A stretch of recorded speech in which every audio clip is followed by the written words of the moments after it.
supported Niue development of its infrastructure and its economic development, and we will continue to do so. As I said, it is a very special relationship. It is why it is important that I am here at this time and have chosen this as the first visit.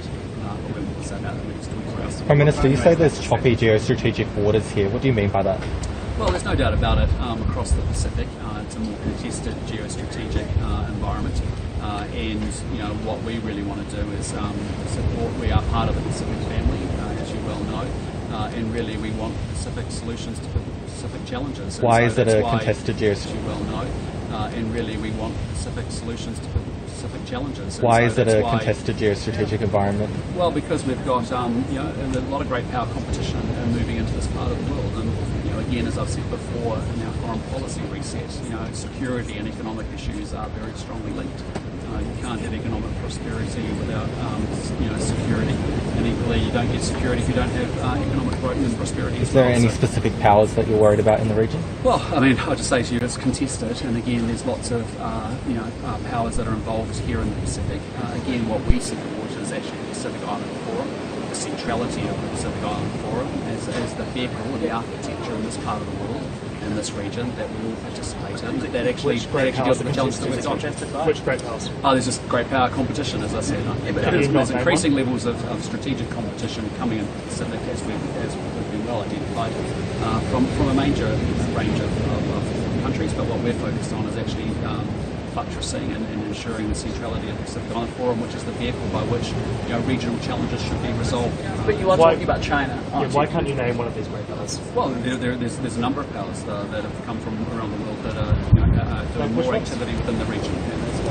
Do you feel afraid to say China because of any sort of... No. There's as I said, more geostrategic competition, whether it's China, whether it's the US, whether it's other powers as well. But this is the Pacific family, and we prioritise the centrality of the Pacific Island Forum. We want that to be the regional architecture that deals with challenges within the region. But this is a fantastic region, and it has huge opportunity, and we want to be a trusted partner and partner of choice. How would you consider New Zealand's track record going back longer, obviously, than your government, successive governments, as far as providing support for infrastructure and aid here, given that we have China supporting road sealing here? So how do you consider it in that context? Well, I think we've been a great partner. What I just say is also China has been a great development partner in this part of the world as well for a long period of time as well. But again, what we're saying is that we actually want to focus engagement with the region in a pan-regional sense through the Pacific Island Forum. We think it's the right vehicle for us and partner countries to all participate in. And so for us, I'm very proud of the investments that we've made over many, many decades here. So given you're acknowledging China's presence here, what level of concern, if any, do you have in terms of China's support to countries like Niue? Look, really, I'm focusing on the relationship between New Zealand and Niue, because that's a strong relationship. As I said, it has been that way for 50 years. We are, the key economic partner here, as we should be, and as we will continue to be. And there's a lot of development and infrastructure that we want to continue to support in Niue. How do you see the relationship evolving over the next 50 years? How might you help understand that? Sorry. How do you see the relationship evolving over the next 50 years? How can you understand that? Yeah, look, I think it's about us getting really clear about the set of core infrastructure that sets Niue up for success, and doing what we can as New Zealand to support Niue, one of our realm countries, to make sure that it's set up for success for the platform that needs to go forward. As you can see, this is an incredible tourism destination that clearly is one of the key drivers of economic growth in Niue. We've seen a big $40 million investment in resurfacing the runway, which is enabling airlines to land here and bring tourists. That's a very good thing. You announced cuts to climate change initiatives. Last week you announced cuts to climate change initiatives, as well as for the military for Pacific peoples, which frequently Tamil says is ironic that they don't go first specifically. So what's your response to that? Look, I disagree completely. New Zealand is completely committed to delivering net carbon zero 2050 and our goals there. The means by which we deliver that is different from the previous administration. We have kept some of what's called the SURF projects, where there is some value there. We've got a massive drive on to make sure that we double the amount of renewable electricity in New Zealand so we can make that transition to a cleaner future.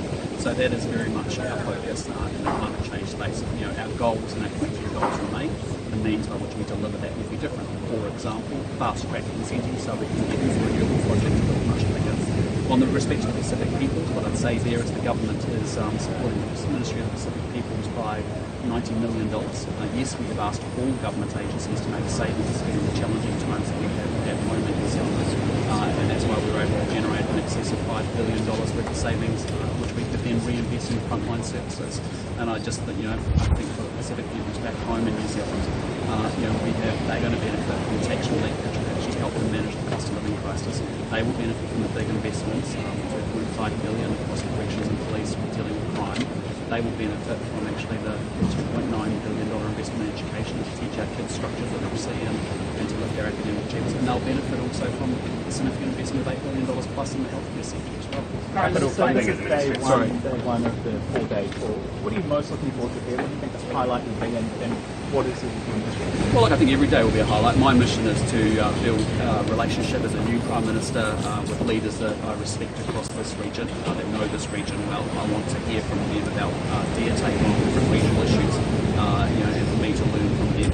It's important that I want them to understand that New Zealand, under my leadership, under my government, will be a trusted partner.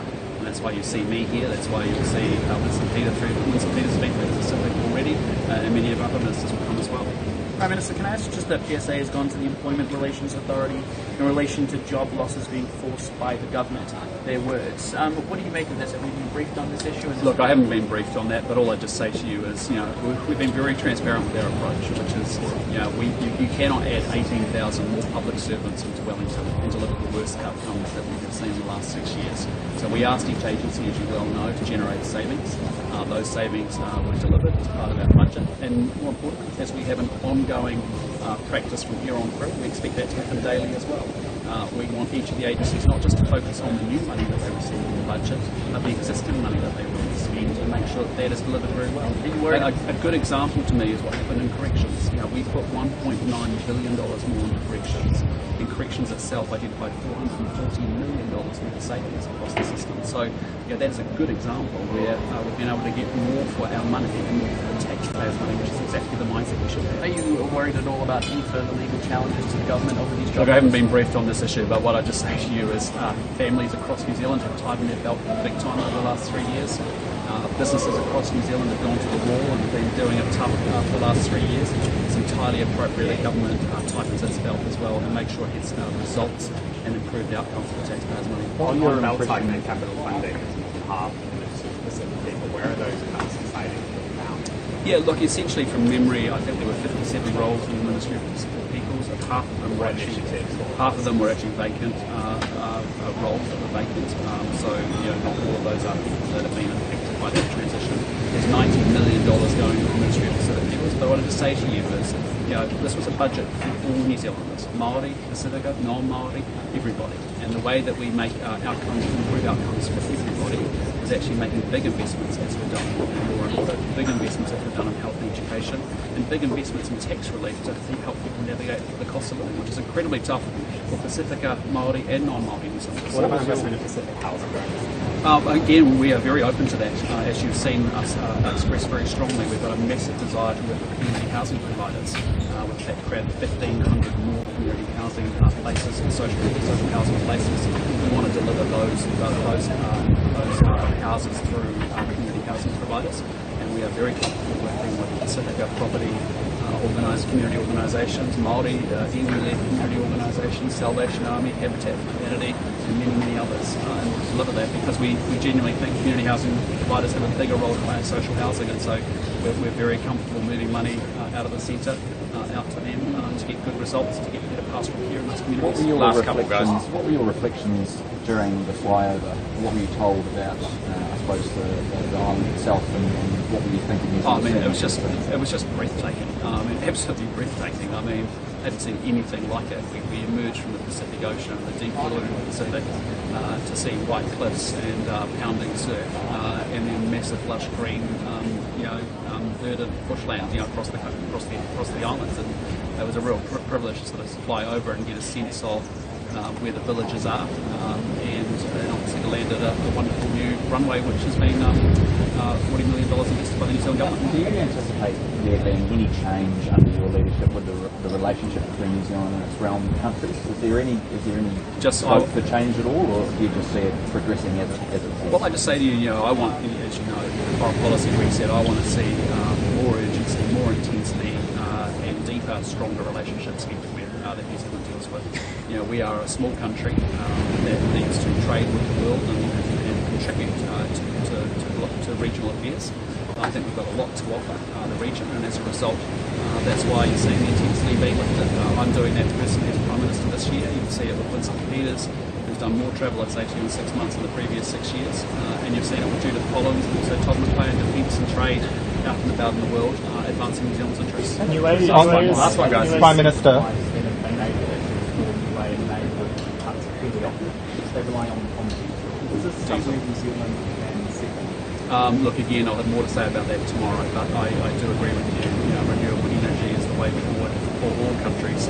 As you're saying, our big focus is to make sure we double our renewable energy at home, and it'll be pretty good to build more resilience here, something similar in Niue as well.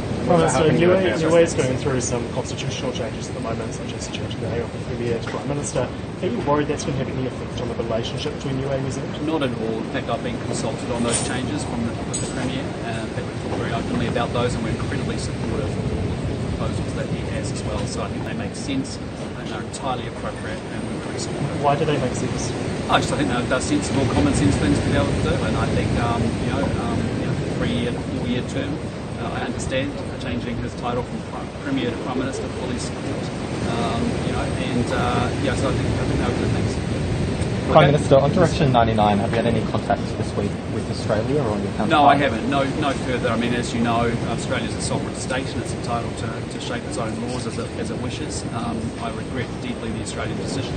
I raised those concerns with Prime Minister Albanese because we just don't think it is fair or right that people with no connection to New Zealand get deported to New Zealand. He reassured me that the common sense approach would apply. And what will you do if he doesn't uphold that well, we common have to sense see, approach? and we'll continue to raise the issue, and we'll continue to monitor the issue closely. Okay, thanks, Steve. Appreciate it.